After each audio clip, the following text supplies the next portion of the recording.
Hey, what's going on, everybody? Let's get into the last video of the beginner series and get ready to move on to the next one. I guess you could say that we're gonna ride off into the sunset. But with that, let's jump into it.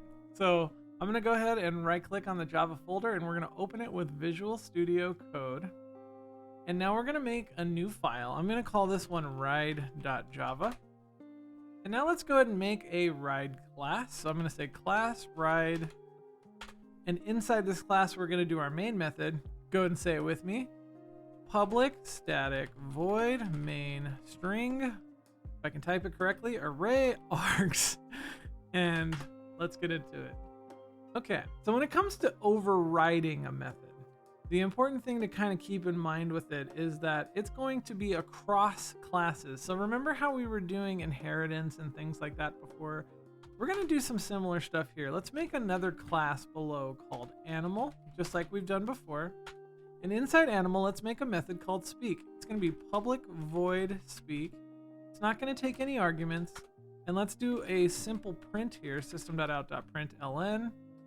Let's make sure we get the out.println. And then it's just going to go bark, because we're going to say our default animal here is going to be a dog.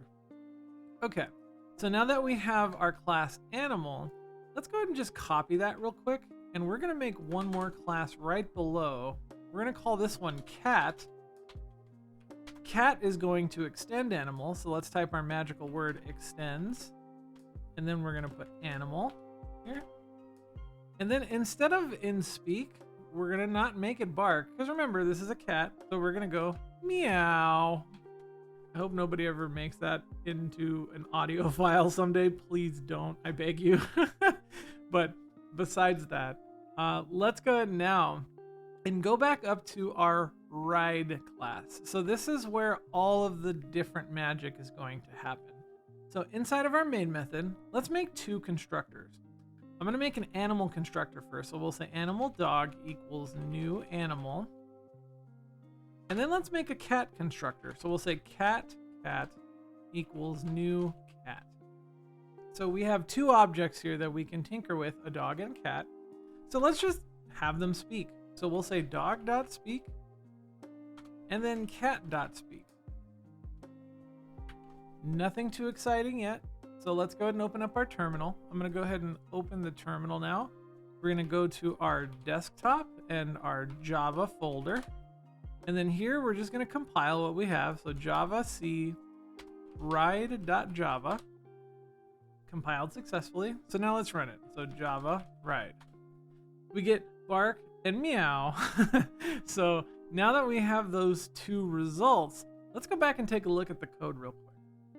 So looking at the code, we can see that we've done two speak methods. Now, notice how with overloading and overriding, here the signatures are actually exactly the same. The methods are also exactly the same. However, the results are what's completely different. One prints meow, the other one prints bark. So the one thing that we could do to test to see if this is actually overriding is by simply commenting out the cat's meow. So that's a kind of funny pun, but anyway, let's continue on. So I'm gonna save this now with this commented out.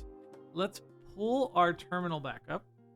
Let's compile and let's run. Notice now that they both bark. Why is that? Well, if we go back to the code and look, cat extends animal, but cat doesn't have anything for speak. So since it doesn't have anything for speak, it's going to default to its parent class. It's going to say, oh, hey, you have that method that I need. Let me use it. So that's what's going on behind the scenes. So that's why if I were to uncomment this code, save it, and then we'll compile and run one more time, you get the bark and the meow. Well, what happens if we make a change? What if we made this a string instead? So if I were to make this a string and let's say I returned meow, so we'll return meow. Well, what's going to happen in this case? Let's compile and run and see what happens. So if I compile, notice we get an error. It says in cat cannot override speak in animal. Return type string is not compatible with void. Notice that the compiler actually knows that we're trying to override this method. So basically what this is telling us is, hey, if you're trying to override speak from the animal class, then what you're going to want to do is make sure that everything here is the same. So this has to be void. In fact, this also can't have any arguments. So what if I passed in a string here? Let's try it out and see what happens. So I'm not even going to change this code. I'm just going to have it just print meow like it did before, but take a string. Well, I know what some of you are already saying. You're not passing anything up here. So let's pass something there. We'll just simply just say hi. Now let's see what happens. So I'm going to go ahead and compile.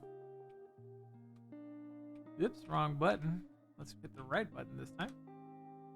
It actually compiles. Let's run it. It works successfully. Remember what we were talking about overriding versus overloading? This is one of those cases where you can actually overload from somewhere else. Notice that I'm overloading from a completely different class. So you can see here that I have the same method with a different signature that I have here in the cat class versus what I have here in the animal class.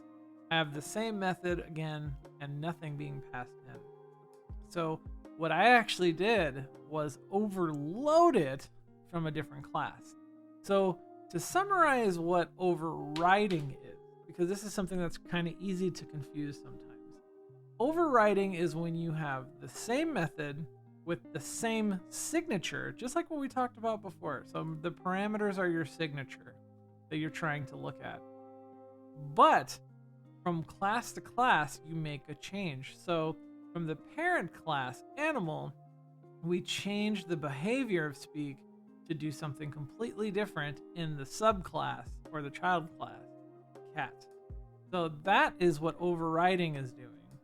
And overloading, again, is when you change the signatures, and you can do it across class, you can do it pretty much anywhere. So that's overriding in a nutshell. It's actually not too difficult, and this also too was another interview question that I received. And as you can see, it's not that difficult to actually do. All you need is two classes, a parent and a child class, and then you just have it change the behavior. The child has to change the behavior of the parent. And basically that is how you override the method. This is going to wrap up the beginner series. And I just wanted to say thank you everybody for taking the time to come along on the beginner series with me. And I hope that you continue with me to the next series. We're going to go ahead and step this up to the intermediate series. Everybody who's followed along so far now, you've officially graduated. The stuff that we've covered, believe it or not, you're past the beginner stage. So we're going to start to move into more complex topics like advanced data structures, different algorithms, big O notation, things like that. We're going to eventually work our way to advanced topics as well. There's a lot of stuff that we're going to do, and there's still a whole bunch left to cover. So don't worry, I'm not going anywhere, like I said. But I appreciate every one of you again for taking this journey with me. I guess with that, let's just go ahead and end it with that. And let's get to the intermediate series. I'm really excited for that. With that, I am DB, you are you. Let's keep rocking and let's keep learning. Peace out, everybody. Take it easy.